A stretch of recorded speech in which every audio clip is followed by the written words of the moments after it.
안녕하세요. 코리아 풍수 지종학입니다. 오늘은 혈상론에 대해 말씀드려 보겠습니다.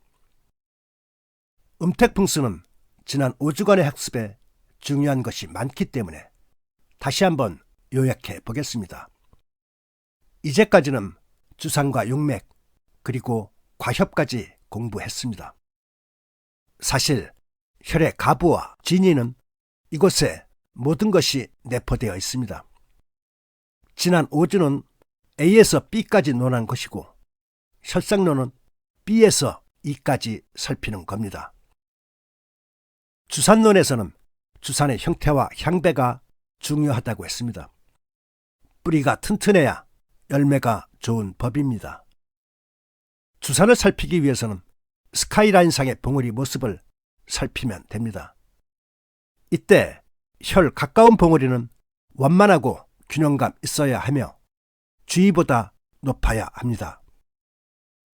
용론에서는 용맥의 변화 현상, 훈의 모습, 용의 비수, 지각의 10가지 원칙에 대해 살펴보았습니다. 용이 군주라면 혈은 신하일 정도로 음택풍수에서 용론은 절대적 비중입니다. 과협은 용맥의 독소를 순화시켜주는 여과장치 역할과 힘을 더욱 왕성하게 해주는 펌프의 작용입니다.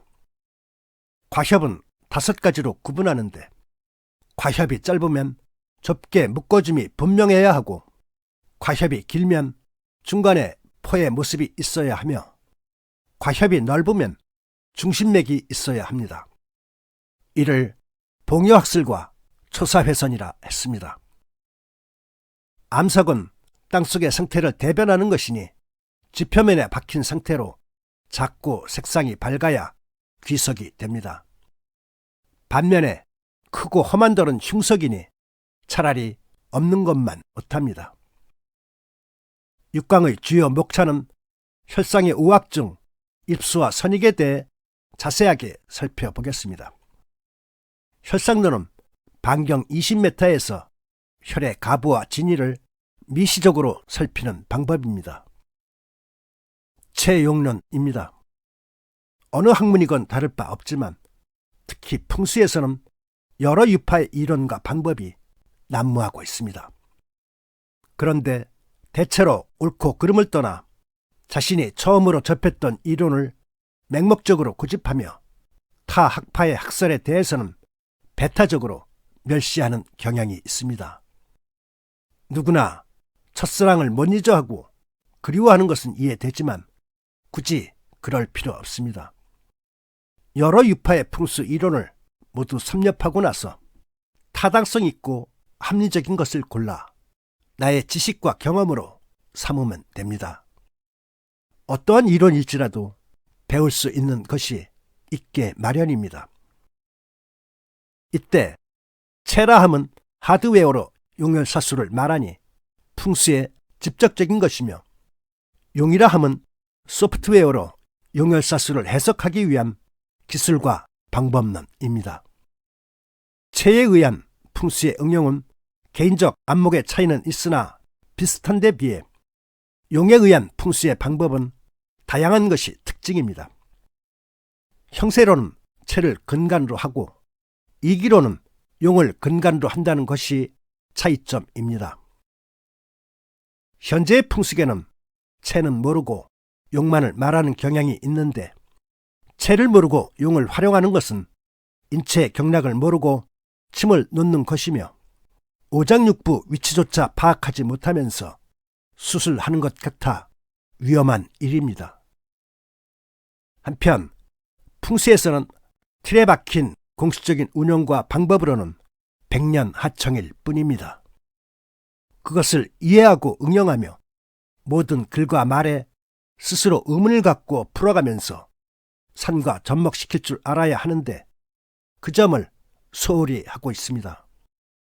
틀에 박힌 통속적인 방법으로는 평생 산을 공부해도 산자산, 서자서일 뿐입니다.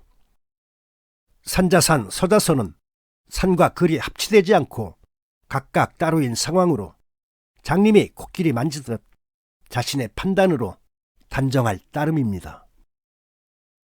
따라서 앞으로의 풍수는 신비주의에서 합리주의로, 주관적에서 객관적으로, 추상적에서 구체적으로, 감성과 느낌에서 이성과 실증으로 변해야 합니다. 산에 오르면 왜 그렇게 생겼는지 고민하고 또 고민하십시오. 비결은 말로 전할 수 있지만 묘함은 마음으로 깨달아야 합니다. 혈의 메커니즘입니다. 요즘 사람들이 즐겨 말하는 과학이란 무엇인가요? 불확실한 상황에서도 일정한 법칙과 규칙을 찾아내는 겁니다. 즉, 제 아무리 혈의 모습이 각양각색이지만 혈이라는 결정체는 모종의 시스템에 의한 독특한 구조와 구성의 법칙이 있을 것이라는 전제하에 이것들의 공통점을 찾고자 하는 노력이 모든 풍수법이 지향하는 궁극적인 목적입니다. 비록 풍수의 각 계파마다 산에 대한 이해와 접근 방법이 다르지만 최종적인 귀착점은 혈체인 겁니다.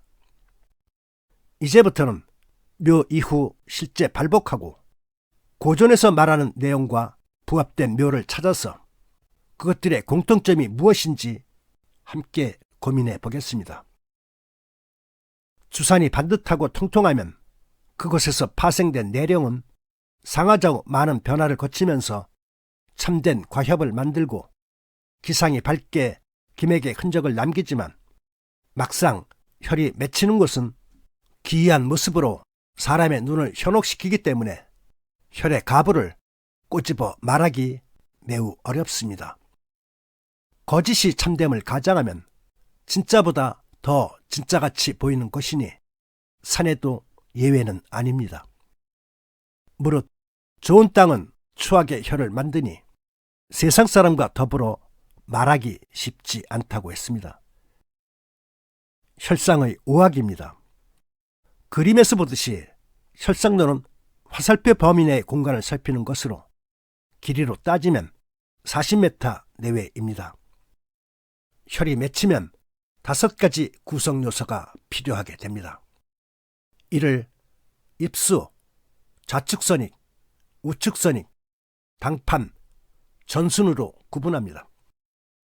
그러나 사람의 얼굴에는 누구나 눈, 코, 입, 귀가 있지만 그 모습이 모두 다르듯이 혈 또한 같은 것이 없고 각각의 형상이 다르기 때문에 혈의 진위를 판단하기가 더욱 쉽지 않습니다. 먼저 입수입니다. 모든 과일에는 꼭지가 있어야 비로소 열매가 맺히듯이 산에도 꼭지가 있어야 혈을 맺을 수 있으니 이것을 입수라 합니다. 입수의 정의는 혈을 맺기 위해 기맥이 밀착되는 과정이니 입수와 입수 꼭지점으로 구분합니다. 기능은 기맥의 저장 창고 역할이고 형상은 둥글고 통통하며 토질은 단단합니다. 입수는 다른 용어로 잉, 승금, 태극훈, 뇌두, 꼭지 등으로 불리기도 합니다. 위 그림 B가 입수이며 크고 통통한 모습이니 취기 입수라 합니다.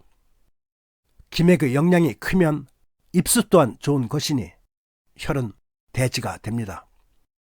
그러나 입수가 크게 취기한 것은 극히 드물고 매우 미미해서 알아보기 어려운 것이 대부분입니다.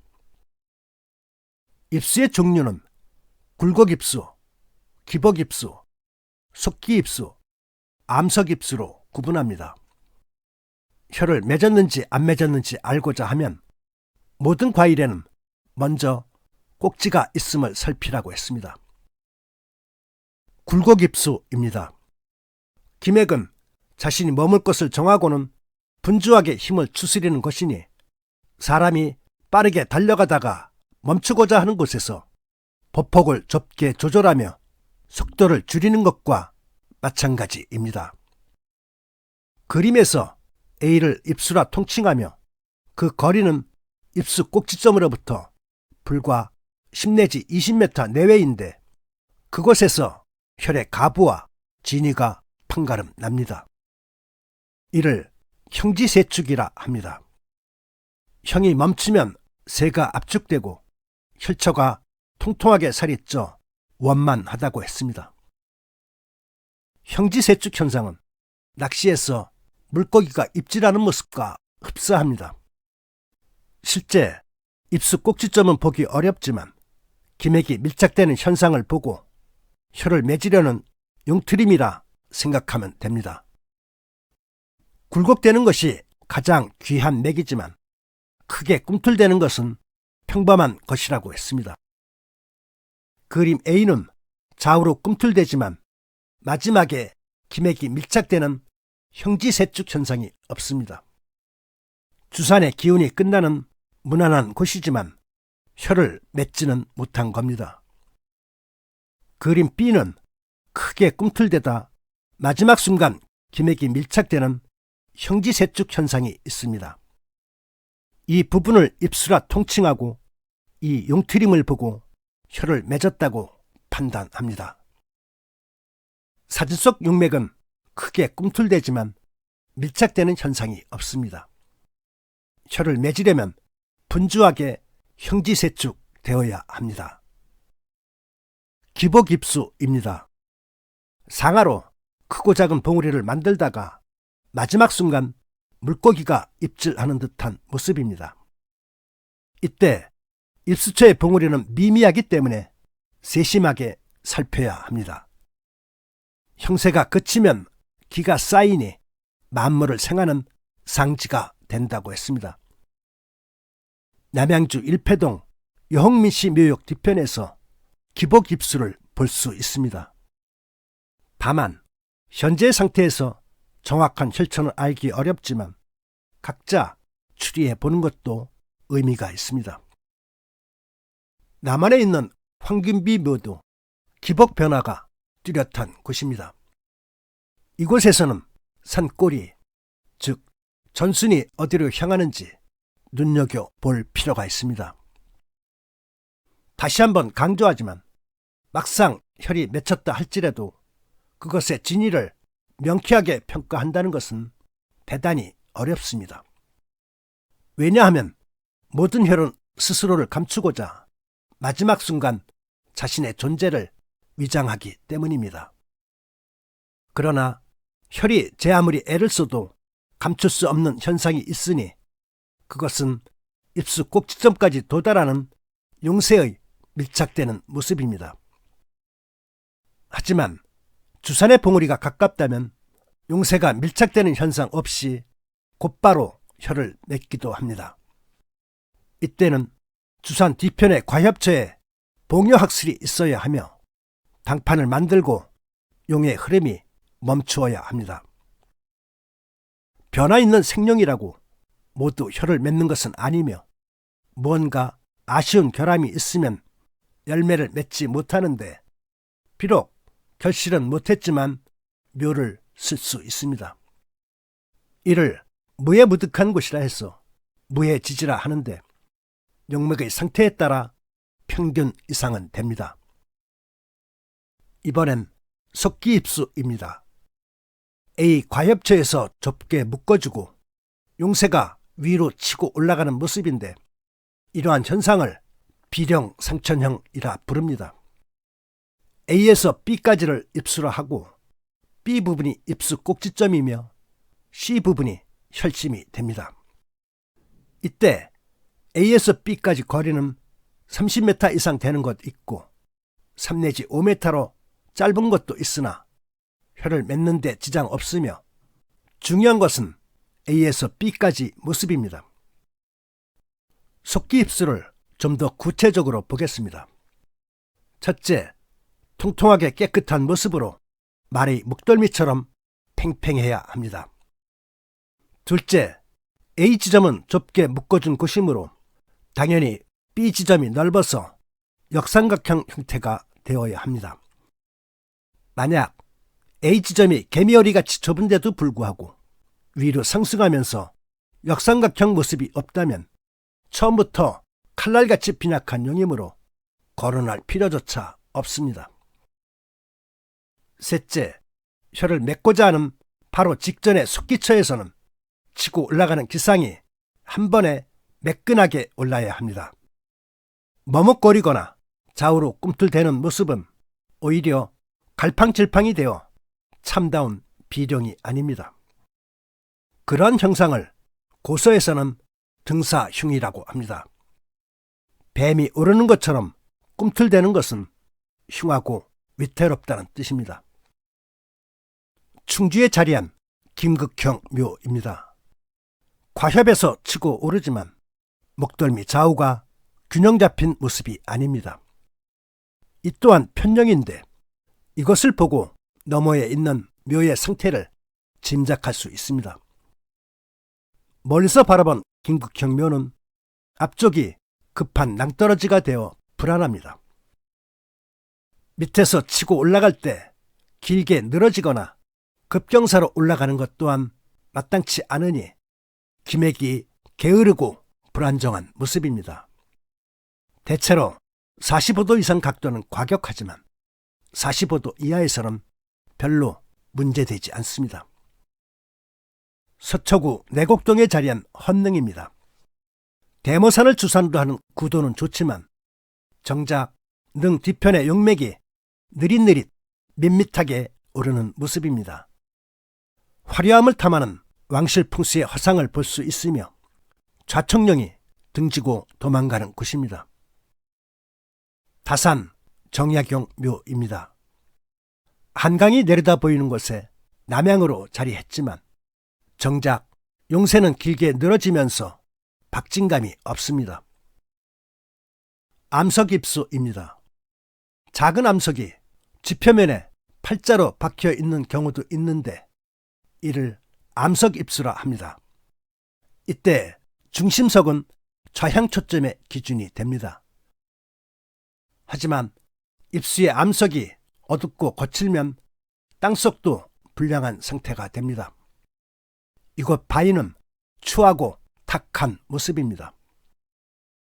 묘 뒤편 경세면에 큰 바위가 굴러 떨어질 것 같아 불안합니다. 올바른 암석 입수가 아니고 뜬돌이니 흉석입니다. 노무현 대통령 선영입니다. 묘 뒤의 암석은 박힌 돌로 크기는 적당하지만 박환이 되지 않아 거친 편입니다. 묘 뒤편 날카로운 암석이 묘를 향하고 있습니다. 이곳으로 묘를 옮기고 일주일 동안 아버지와 아들이 연속으로 의문의 죽음을 당합니다. 암석이 지나치게 큰 것은 불안하고 불편하니 마땅치 않습니다. 암석은 작은 것이 땅속에 박혀 일정한 형태로 성맥을 이루어야 합니다. 이번엔 선익을 보겠습니다. 선익은 입수 정점까지 도달한 마지막 용새의 관성에 의해 당판이 기우는 것을 방지하며 안정시켜주는 역할입니다. 선익은 지각과 같지만 지각은 용맥에 있는 것이고 선익은 입수에서 형성된다는 것이 차이점입니다. 그림처럼 좌선령일 때는 좌측선익이 뚜렷하고 우선령일 때는 우측선익이 두드러집니다. 이러한 관성의 힘 때문에 선익의 형태는 대개 어느 한쪽이 더욱 분명한 모습입니다. 그러나 다른 한쪽의 선익이 잘 보이지 않는다고 해서 없는 것 아니며 용새의 변화에 의한 자연스러운 현상입니다. 그래서 혈상의 우학 중 가장 알아보기 힘든 것이 선익입니다. 선익의 또 다른 기능은 당판 좌우에서 팔자의 모습으로 양팔을 벌려서 괴곡풍으로부터 혀를 보호하는 겁니다. 위 그림처럼 혈의 한쪽 부분이 허하면 결함이 있는 쪽으로 선익을 길게 뻗어서 혀를 보호하는 역할입니다. 혈은 산중에서 가장 건강한 지점이지만 어떠한 혈일지라도 완벽한 구도는 있을 수 없으며 한두 가지 흉은 있게 마련입니다. 그러한 흉함으로부터 혈은 스스로를 지킬 줄 아는 최소한의 방어 능력을 갖고 있습니다. 선익의 모습과 각도입니다. 지각처럼 산 아래까지 길게 뻗으며 대체로 한쪽만 은은하게 확인할 수 있습니다. 선익이라는 단어 자체가 매미 날개처럼 희미하다는 뜻입니다. 그러나 다른 한쪽의 선익이 희미하다 할지라도 최소한의 살이 있어야 하며 유함 수삭한 정도가 되어서는 불가합니다. 원천성 묘 앞에 부인 묘입니다. 좌측 선익은 은은하게 있지만 우측 선익은 없습니다. 이것으로 보아 이곳 묘의 상태를 짐작할 수 있습니다. 앞에서도 말했지만 이것을 편령이라 합니다. 선익은 섣불의 모습처럼 시작되는 부분은 굵고 점차적으로 가늘어져야 합니다. 사진에서 보듯이 이석형 묘 입수에서는 좌우가 도톰한 것을 볼 수 있습니다. 그 중에서도 좌측 선익이 긴 편입니다. 따라서 이석형 묘는 좌선용으로 멈춘 겁니다. 정몽주 묘에서는 뒤편에 그런 현상이 없습니다. 좌우 선익은 입수 정점 한 곳에서 시작되어야 합니다. 이것이 서로 어긋나면 행령의 지각입니다. 선익은 혀를 감싸 안아야 하며 이것처럼 끝이 배거해서는 불가합니다. 당판 중심선으로부터 좌우 선익의 각도와 거리는 균일해야 합니다. 선익의 각도는 30도에서 60도까지 여러 형태로 각도가 크면 묘를 쓰는 당판도 넓을 것이고 각도가 좁으면 당판 또한 작게 형성됩니다. 혈의 크기와 모양은 주산과 용의 역량에 따라 다양한 것이므로 기계로 찍어내듯이 같은 크기가 될 수 없으며 선익의 각도 역시 일정하지 않습니다. 좌우 선익의 거리와 각도를 재어서 2등분했을 때 중심선이 한치 오차 없는 승생기이며 좌향선이 됩니다. 만약 2등분했을 때 기하학적인 균형이 맞지 않아 한쪽은 넓고 다른 한쪽은 좁다면 혀를 맺지 못했거나 아니면 좌향선을 잘못 정한 겁니다. 이상 선익을 설명했지만 선익의 형태가 뚜렷한 것이 많지 않기 때문에 살피는 데 어려움이 있습니다. 그래서 최종적으로 혈의 가부를 판단할 때는 입수와 당판 그리고 전순의 형태를 보고 종합적으로 판단해야 합니다. 혈상에 대한 주요 고전을 보겠습니다. 언덕진용이 평탄한 곳을 만나면 혀를 맺는다. 혈천은 반드시 전후좌우가 평평해야 함을 강조하고 있습니다. 참된 기운이 모호하게 떨어지다가 혈에 이르면 평탄해진다. 반대로 말하면 혈에 이르러 경사진 형태는 혈을 맺지 못한 겁니다. 위에서 미미하게 팔자로 나누어진 것이 있고 아래서는 미미하게 팔자로 합쳐진 모습이 있어야 한다. 위에서 팔자로 나누어지는 것이 선익이고 아래서 팔자로 합쳐지는 것은 전순입니다. 위에서 나누어지는 것은 있으나 아래서 합쳐지는 게 없으면 재혈하기 어렵고 아래서 합쳐지는 것은 있으나 위에서 나누어지지 못하면 근거를 알 수 없다. 위에는 선익이 있고 밑에는 전순이 있어야 함을 의미합니다. 용세가 오다가 멈추는 형상이 기가 온전한 곳이다. 형지세축 현상을 말합니다. 대개 은은하고 졸렬한 것은 오히려 기이한 흔적이 많고 뚜렷하게 나타나는 것은 화려해 보이지만 거짓이 많다. 화려한 것은 사람을 유혹하는 것이니 가짜가 많다는 뜻입니다. 혈이 머무는 것은 추하고 악한 것이 많으니 보통 사람들은 마음속으로 두려워한다. 진열은 사람들 눈에 들지 않게 자신을 감추는 법입니다. 귀한 땅은 항상 적고 부자가 되는 땅은 항상 많다. 여러 사람이 좋아하지 않는 것이 대귀의 땅이니 이는 기이하고 이상한 곳이지만 천금으로도 구하기 어렵다. 귀한 인물이 나는 땅은 극히 드물다는 의미입니다. 이상으로 6강을 마치겠습니다. 다음 시간에는 당판과 전순을 집중적으로 살펴보겠습니다. 감사합니다.